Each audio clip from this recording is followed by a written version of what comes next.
आज हम भारतीय पुनर्जागरण स्वरूप एवं कार्य क्षेत्र के अंतर्गत धर्म एवं समाज सुधार आंदोलन के बारे में जानेंगे। जैसा कि हमने पूर्व में देखा कि भारत में जब अंग्रेज आए तो उन्होंने आर्थिक क्षेत्र को सबसे पहले नुकसान पहुंचाया।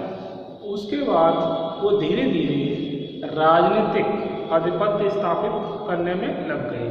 उन्हें काफ़ी अधिक सफलता भी प्राप्त हुई और उन्होंने आर्थिक रूप से और राजनीतिक रूप से अपने शक्ति को भारत देश में मजबूत कर लिया था।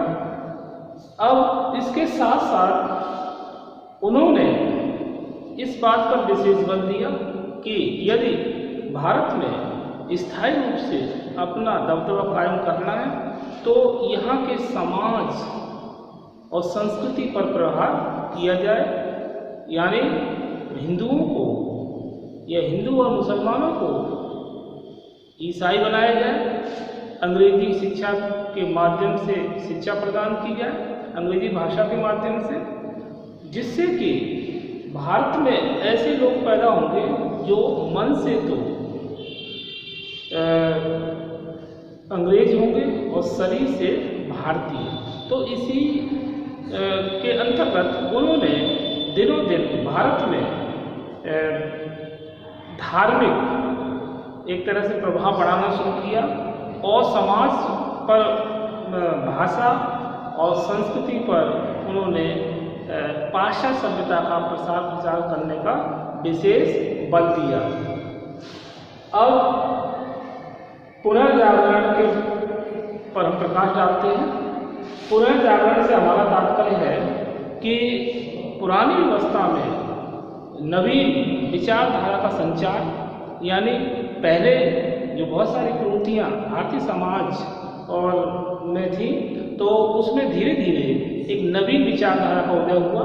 जैसा कि हमने यूरोप में पुनर्जागरण हुआ और उसमें जैसे समाचार पत्र, साहित्य और विद्वानों के विचार जिस प्रकार से साहित्य शुद्ध हुए, उसी प्रकार से भारत में भी बहुत सारे समाज सुधारक हुए और विद्वान हुए। उनके विचारों से भारत में एक नवीन चेतना दिखाई देने लगी, क्योंकि अब लोग शिक्षा की तरफ अधिक ध्यान देने लगे और अंग्रेजी शिक्षा के माध्यम से शिक्षा ग्रहण करने से उन्हें पश्चिमी विचारकों के विचारों से वो परिचित हुए, तो उन्हें नई एक तरह से जानकारी प्राप्त हुई। इसमें राजा राम मोहन राय और स्वामी दयानंद सरस्वती, विवेकानंद, केशव चंद्र सेन, रविन्द्रनाथ टैगोर, बहुत सारे ऐसे विद्वान हैं जिन्होंने भारतीय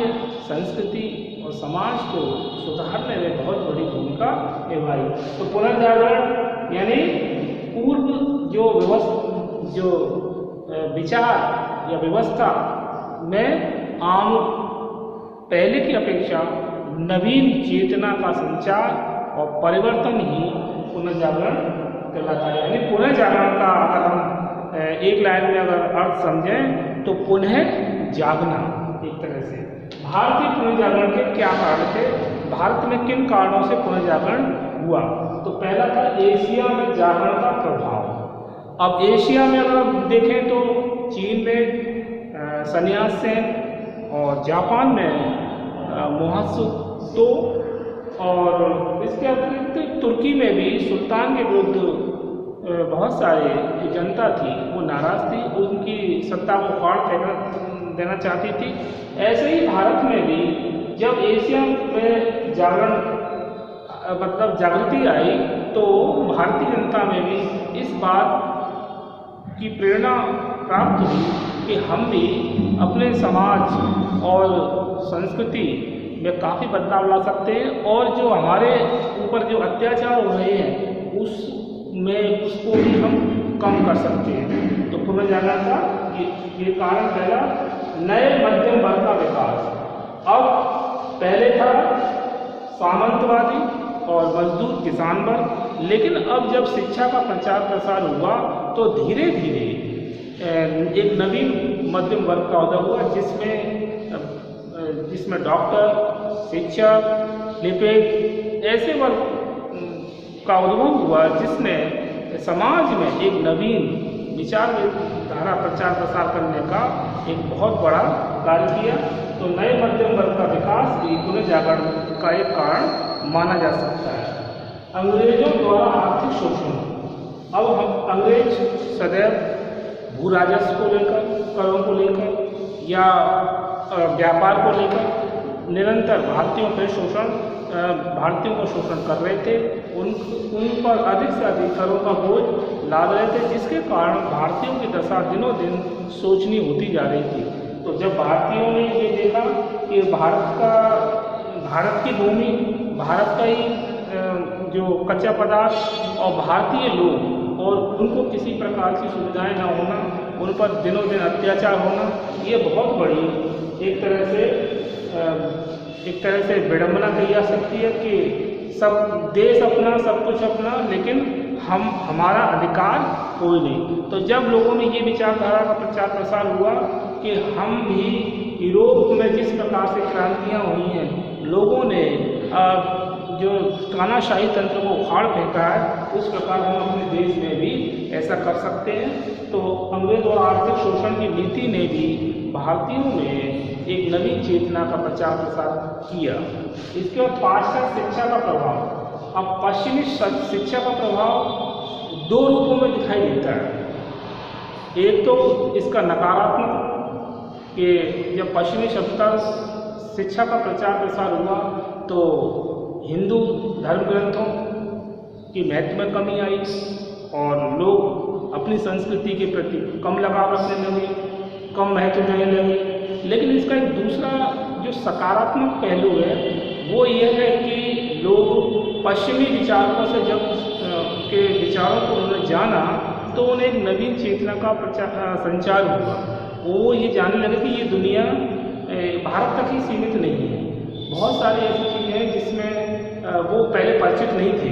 बहुत सारे उनको विषयों का भी ज्ञान ऐसा नहीं था कि उसके बारे में। अब ये एक सिंपल भाषा में कह सकते हैं कि अंग्रेजी जब शिक्षा उन्होंने अंग्रेजी भाषा का जब उन्हें ज्ञान हुआ भारतीयों को और पश्चिमी सभ्यता से रूबरू हुए तो उनके मन में एक नवीन उत्साह और उमंग का भी प्रचार प्रसार हुआ और इससे लोग पश्चिमी देशों में भी गए, वहाँ से नया ज्ञान प्राप्त करके उन्होंने यहाँ के लोगों को भी काफ़ी जागृत किया।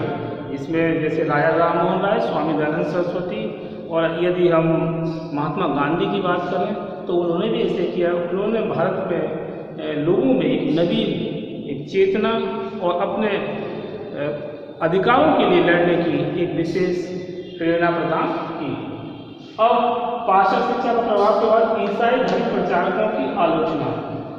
ईसाई धर्म जैसा कि अंग्रेज अपनी सभी बातों को भारत में थोप रहे थे, राजनीतिक रूप से, आर्थिक रूप से, तो उन्होंने फिर अपने धर्म को भी भारतीयों को थोपना शुरू कर दिया। उन्होंने भारतीय धर्म, हिंदू धर्म को या इस्लाम धर्म को एक निम्न कोटि का धर्म बताना शुरू कर दिया और लोगों को इस बात के लिए प्रेरित किया कि यदि वो धर्म ग्रहण करते हैं तो उन्हें विशेष सुविधाएं दी जाएंगी, उन पर किसी प्रकार का कोई अत्याचार नहीं होगा और जिससे और उन्होंने भारत में जो भी धर्म प्रचलित थे उनको उनकी कर्मकांड और आडंबर की तीखी आलोचना की, जिससे कि भारतीय इस बात से नाराज हो गए और उन्होंने ईसाई मिशनरियों द्वारा ईसाई धर्म को थोपने को गलत बताया। तो इस प्रकार एक माहौल भारत में तैयार हुआ कि ईसाई जो धर्म प्रचारक हैं वो अच्छा नहीं कर रहे हैं, वो भारतीय हिंदू धर्म या मुस्लिम धर्म को नुकसान पहुंचा रहे हैं। तो इस प्रकार लोगों में एक नवीन चेतना जागृत हुई। इसके बाद है भारतीय समाचार पत्र एवं साहित्य। तो भारतीय समाचार पत्र और साहित्य का भी पुनर्जागरण में विशेष योगदान है, क्योंकि पहले लोग कम पढ़े लिखे होते थे, शिक्षा के प्रति उनका रुझान नहीं होता था। लेकिन जब उन्होंने शिक्षा को अपना प्रमुख हथियार बनाया और लोग धीरे धीरे शिक्षा की ओर अग्रसर हुए तो उन्हें विभिन्न प्रकार के समाचार पत्र और साहित्य को पढ़ने का अवसर भी प्राप्त हुआ। तो जैसा कि हम जानते हैं कि जो शिक्षा है वो ज्ञान की ज्योति, यानी व्यक्ति जितना अधिक अध्ययन करे, अध्यापन करे, ज्ञान प्राप्त करे तो उसका मस्तिष्क उतना ही विस्तृत होता है, ब्रॉड होता है। तो भारतीय समाचार पत्र और साहित्य ने भी पुनर्जागरण में महत्वपूर्ण भूमिका निभाई। भारतीय पुनर्जागरण का स्वरूप, तो भारतीय पुनर्जागरण का स्वरूप यही था कि पूर्व में जो परंपराएं, रूढ़िवादिताएं और जो आडंबर और तमाम तरह की जो कुप्रथाएं थीं उन पर पुनर्जागरण ने अपना एक अंकुश लगाया, लोगों को नई दिशा प्रदान की और लोगों को एक अच्छा मार्ग प्रशस्त किया, जिससे कि लोग अपने एक नवीन जीवन का सृजन कर सके। तो भारतीय पुनर्जागरण का स्वरूप एक प्रकार से बहुत अच्छा स्वरूप रहा। इसके बाद हम देखते हैं धर्म एवं समाज सुधार आंदोलन के मूल कारण। तो धर्म एवं समाज सुधार आंदोलन के मूल कारण कौन कौन से थे? पहले तो हमने देखा भारतीय पुनर्जागरण के कारण, अब धर्म एवं समाज सुधार आंदोलन के मूल कारण। तो नंबर 1, भारतीय समाज और धर्म में दोष। तो अब इसमें हम प्रकाश डालेंगे कि धर्म में कौन कौन सी बुराइयां थी जिसको सुधार करने पर विशेष बल दिया गया। तो भारतीय समाज और धर्म में दोष। तो भारतीय समाज में हमने देखा कि बहुत सारी कुप्रथाएं यहाँ पर प्रचलित थी, जैसे बाल विवाह, कन्यावध, फीमेल विवाह, सती प्रथा, बहुत सारी ऐसी कुप्रथाएं थी। आडंबर, कर्मकांड, मूर्ति पूजा पर अधिक बल देना, तो इस प्रकार के बहुत सारे दोष विद्यमान थे। तो जब समाज सुधारकों ने यह देखा कि हमारे समाज की स्थिति जब तक नहीं सुधरेगी तब तक लोगों की स्थिति भी सुधार करना संभव नहीं है। तो भारतीय समाज धर्म में दोष अधिक व्याप्त होने के कारण समाज सुधार आंदोलन पर विशेष बल दिया गया और बहुत सारे बाद में कुरीतियों पर अंकुश लगा। पाश्चात्य शिक्षा का प्रभाव। अब हम पाश्चात्य शिक्षा को हम दो रूपों में देख सकते हैं। पाश्चात्य शिक्षा का हम एक तरह से ये नहीं कह सकते कि ये नकारात्मक ही थी, इसका सकारात्मक ही प्रभाव भारतीयों पे पड़ा। क्योंकि पहले भारतीय सिर्फ अपने धर्म ग्रंथों तक ही सीमित थे। उन्होंने मतलब भाषा हिंदी, उर्दू या मतलब संस्कृत, लेकिन जब उन्होंने अंग्रेजी भाषा का भी ज्ञान किया तो उससे उन्हें पश्चिमी देशों के बहुत से विचारकों के बारे में जानने का भी अवसर प्राप्त हुआ। और जैसे अरस्तु, प्लेटो, हॉब्स, लॉक, रूसो, मैकियावेली, तो इस तरह से जब वो पश्चिमी विचारकों से जब परिचित हुए तो उन्हें ये लगा कि ये राजतंत्र या राजा का शासन, ये निरंकुश तंत्र, ये बिल्कुल ठीक नहीं है। और जो हमारे बीच जो हम मतलब अंधविश्वास है कि हर छोटी छोटी बात को लेकर मतलब भ्रमित रहना, ये ठीक नहीं है, ये विकास में बिल्कुल बाधा पैदा करता है। तो पाश्चात्य शिक्षा का प्रभाव हमें नकारात्मक और सकारात्मक दोनों रूप में देखने को मिलता है। नकारात्मक में ये देख सकते हैं कि जब पश्चिमी सभ्यता में लोग रमने लगे और तो उन्होंने अपने वैदिक धर्म प्रति उनकी आस्था कम होती गई और वो कुछ मतलब अपने जो पुरानी परंपराएं हैं उनको छोड़ने लगे। इसके तो पाश्चात्य शिक्षा का प्रभाव भी धर्म सुधार आंदोलन का मूल कारण माना जा सकता है। भारतीय समाचार पत्रों का योगदान। तो भारतीय समाचार पत्रों में संवाद, कौमुदी, दिग्दर्शन और मेरा तौल अखबार, ये राजा राममोहन राय का था अखबार। तो इन अखबारों में भी भारतीयों में धर्म सुधार आंदोलन की एक चेतना प्रदान की, क्योंकि समाचार पत्रों के माध्यम से पढ़े लिखे वर्ग जो थे वो अच्छी प्रकार से जान जाते थे कि क्या बात समाज के लिए ठीक है और क्या नहीं। तो भारतीय समाचार पत्रों का योगदान एक धर्म सुधार आंदोलन का या समाज सुधार का एक कारण माना जा सकता है। बंगाल एशियाटिक सोसाइटी का योगदान, ये बंगाल एशियाटिक सोसाइटी की स्थापना 1784 ईस्वी में हुई और इसका उद्देश्य यही था कि जो पश्चिमी देशों का जो साहित्य है उसको अधिक से अधिक भारतीय भाषा में उसका अनुवाद कराया जाए। अनुवाद होगा तो लोग अधिक से अधिक नई नई जानकारियाँ प्राप्त कर सकेंगे। तो बंगाल एशियाटिक सोसाइटी का बहुत बड़ा योगदान समाज सुधार एवं धर्म सुधार आंदोलन में माना जा सकता है। पाश्चात्य सभ्यता का प्रभाव, पाश्चात्य सभ्यता जैसा कि हमने देखा कि जब औद्योगिक क्रांति हुई तो यहाँ पश्चिमी देशों से यानी इंग्लैंड से तैयार माल भारत में आने लगा, सस्ते दामों में बिकने लगा। तो लोगों ने परंपरागत जीवन छोड़कर नया जीवन मतलब आधुनिक जीवन अपनाना शुरू कर दिया।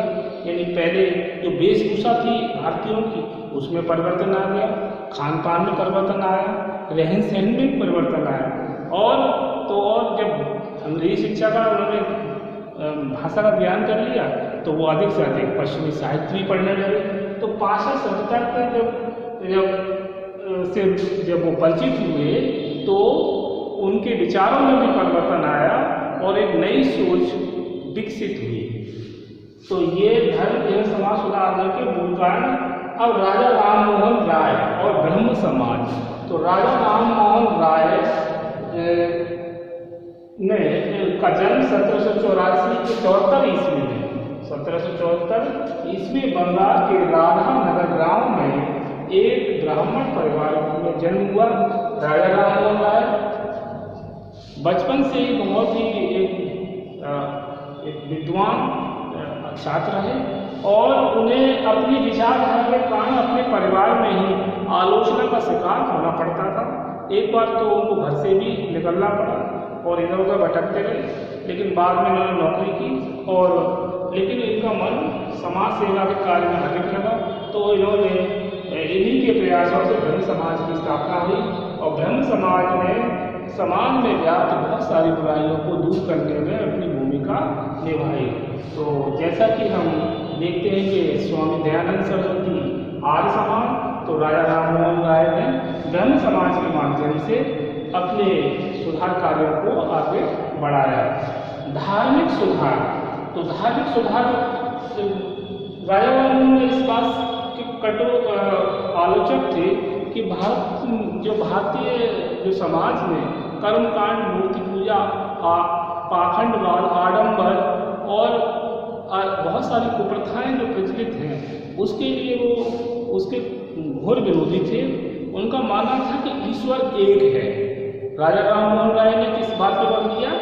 एकेश्वरवाद पर बल दिया। उनका मानना था कि ईश्वर एक है, उसी की उपासना करनी चाहिए और कर्म पर उन्होंने विशेष बल दिया कि कर्म ही धर्म है। तो इस बात पर राजा राम मोहन राय ने विशेष बल दिया और धर्म में बहुत सारी जो कुसंगतियाँ या बुराइयाँ व्याप्त थी वो उनको दूर करने के लिए सदैव वो प्रयत्नशील रहे। ब्रह्म समाज के सिद्धांत, तो ब्रह्म समाज के कौन कौन से सिद्धांत थे इसके बारे में जानेंगे। पहला था ईश्वर एक है, वह संसार का सृष्टा, पालक और रक्षक है। क्या है? ईश्वर एक है, वह संसार का सृष्टा, पालक और रक्षक है। नंबर 2, आत्मा अमर है, उसमें उन्नति करने की असीम क्षमता है। मतलब आत्मा न मरती है और न ही उत्पन्न होती है, वो अमर है। ठीक, तो आत्मा अमर है, उसमें उन्नति करने की असीम क्षमता है। तो मरता क्या है? शरीर। नंबर 3, आध्यात्मिक उन्नति के लिए प्रार्थना भगवान का आश्रय, मतलब आध्यात्मिक उन्नति के लिए प्रार्थना भगवान का आश्रय और उसके अस्तित्व की अनुभूति आवश्यक है। नंबर 3। नंबर 4, किसी भी बनाई गई वस्तु को ईश्वर समझकर नहीं पूजना चाहिए। मतलब उनका ये मानना था कि कोई भी वस्तु बनी है तो वो मनुष्य के द्वारा ही बनाई गई है, तो उसके लिए हम ज़्यादा मतलब एकदम से भाव विभोर न हो जाए, तो किसी भी बनाई हुई वस्तु को ईश्वर समझकर नहीं पूजना चाहिए और न पुरुष एवं पुस्तक को मोक्ष का साधन नहीं मानना चाहिए। यह कहने का तात्पर्य ये था ब्रह्म समाज का कि व्यक्ति को कर्म पर ध्यान देना चाहिए, अंधविश्वास में नहीं पड़े रहना चाहिए और कोई भी पुस्तक और पुरुष मोक्ष प्रदान नहीं कर सकता। मोक्ष प्राप्ति के लिए तो उसे स्वयं अपनी इंद्रियों पर ही नियंत्रण करना होगा। तो ये एक बहुत बड़ी बात है। सामाजिक सुधार, तो ब्रह्म समाज ने समाज सुधार में जैसे बाल विवाह, सती प्रथा, कन्यावर, बहुविवाह, बेमेल विवाह, तो बहुपत्नी प्रथा, इस तरह से बहुत सारी कुप्रथाएं जो भारत समाज में व्याप्त थी, उन पर गहरा यानी प्रहार किया और उनको दूर करने में महत्वपूर्ण भूमिका निभाई। तो राजा राममोहन राय के प्रयास से ही और लॉर्ड विलियम बेंटिक के प्रयास से सती प्रथा पर रोक भी लगी। ये स्त्री समाज के लिए, स्त्री समाज में व्याप्त बुराई की बहुत बड़ी रोक मानी जा सकती है, क्योंकि सती प्रथा एक तरह से कलंक की अवधारणा प्रथा थी, जिसके अंतर्गत किसी स्त्री का यदि पति मर जाता था तो उसे भी उसकी चिता के साथ सती होना पड़ता था, यानी चिता में जल जाना होता था। ऐसी ही घटना राजा राममोहन राय के साथ भी हुई। जब इनके भाई की मृत्यु हुई तो उनकी पत्नी जब सती हुई तो ऐसे दृश्य को देखकर उनका मन विचलित हो गया और उन्होंने इस बात का दृढ़ संकल्प लिया कि वे इस प्रथा को समाप्त करके ही दम लेंगे और ऐसा करने में वो सफल रहे। इसके बाद साहित्य एवं शैक्षणिक सुधार पर भी ब्रह्म समाज का बहुत बड़ा एक योगदान माना जा सकता है और उन्होंने इस समाज ने इस बात पर बल दिया कि साहित्य कोई बुरा नहीं होता, साहित्य है, उसको आप अध्ययन करें, उससे अच्छी बातों को ग्रहण करें और शिक्षा पर भी विशेष बल दिया गया, क्योंकि शिक्षा के माध्यम से व्यक्ति अपनी उन्नति कर सकता है, नहीं तो वो पशु के समान ही है, क्योंकि ज्ञान ही व्यक्ति मनुष्य को मनुष्य बनाता है। इसके बाद राष्ट्रीय स्तर पर बहुत सारे उन्होंने कार्य किए गए और राष्ट्र स्तर पर एक जन आंदोलन तैयार हुआ, लोगों में एक नवीन चेतना जागृत हुई और भारत में एक राष्ट्रीय स्तर पर बहुत बड़े सुधार दिखाई देखने को मिलते हैं। युवा बंगाल आंदोलन, बंगाल में युवाओं का ये आंदोलन एक तरह से भारतीय समाज के लिए बहुत बड़ी उपलब्धि मानी जा सकती है। बंगाल में युवाओं ने अपने इस बात का दृढ़ संकल्प किया कि वे बंगाल में जितनी सारी सामाजिक, धार्मिक और बुराइयां जो व्याप्त हैं उनको किसी भी प्रकार से दूर किया जाए, क्योंकि उस समय भारतीय समाज अंग्रेजों के अत्याचार से तो पीड़ित था ही, साथ ही उनके थोपी हुई विचारधारा से भी पीड़ित और भारतीय समाज में बहुत सारी कुरीतियाँ जो थी वो समाज को एक तरह से रोगग्रस्त किए हुए थे। तो इसके बाद आता केशव चंद्र सेन, भारतीय ब्रह्म समाज। तो केशव चंद्र सेन ने भी बहुत बड़ा महत्वपूर्ण कार्य किए और राजा राममोहन राय के जो कार्य थे उनके कार्यों को ही आगे बढ़ाया। उन्होंने भी हिंदू धर्म में व्याप्त बुराइयों की आलोचना की, उन्होंने लोगों को शिक्षा पर विशेष बल दिया, उन्होंने धर्म के दोषों को दूर करने पर भी विशेष बल दिया और उन्होंने एकेश्वरवाद पर के सिद्धांत को भी महत्व दिया। और उनका मानना था कि यदि व्यक्ति अपने मन के विचारों को ठीक रखता है और वह कर्म पर विशेष ध्यान देता है तो इससे समाज की स्थिति भी सुधरती है और व्यक्ति का विकास भी होता है। तो आज हमने पुनर्जागरण के स्वरूप, कार्य क्षेत्र, धर्म एवं समाज सुधार आंदोलन के अंतर्गत हमने पुनर्जागरण का अर्थ, पुनर्जागरण के कारण, धर्म एवं समाज सुधार आंदोलन के मूल कारण, राजा राममोहन राय और ब्रह्म समाज धार्मिक सुधार, धर्म समाज के सिद्धांत, सामाजिक सुधार, साहित्य एवं शैक्षणिक सुधार, राष्ट्रीय सुधार और युवा बंगाल आंदोलन, केशव चंद्र सेन, भारतीय ब्रह्म समाज। आज बस इतना ही, इसके आगे हम नेक्स्ट वीडियो में देखेंगे। ओके।